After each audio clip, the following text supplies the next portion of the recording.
Unajua sisi ni kawaida tu. Peste. Unajua sisi kawaida tu kwenda kuleo. Sisi ni walevi. Moza Edu. Edu. Peste. Unakuja kwa utaratibu.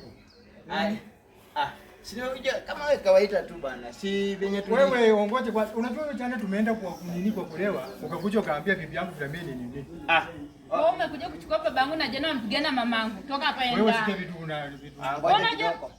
Unajua jana hata nilikuwa tu nimekuja tu tulikuwa na sasa unakuja kumwambia bibi yangu vile tumekuwa kwa pale inacheza na mama na unakuja kumwambia toka hapo uende usikize vitu vya watu wakubwa. Baba ngoja, usiende kwa na babangu kwa pombe tena.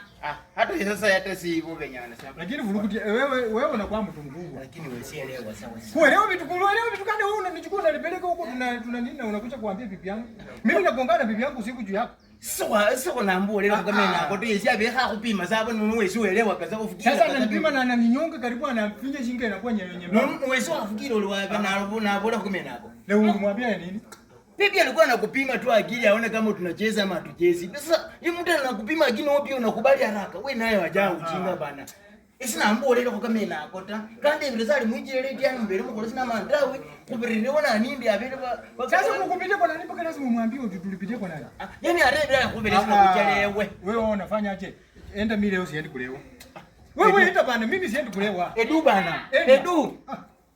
Kwenda huko wewe dai umekaliwa na mwanamke ndio maana unakaa hivi. Unapembeleza mwanamke mpaka lini wewe? Kwenda huko kabisa. Mimi mwanamke akifanya mshinga mimi namtandika. Wewe naye nishike shingo. Unakaliwa wewe. Umekaliwa chapo kasia hii.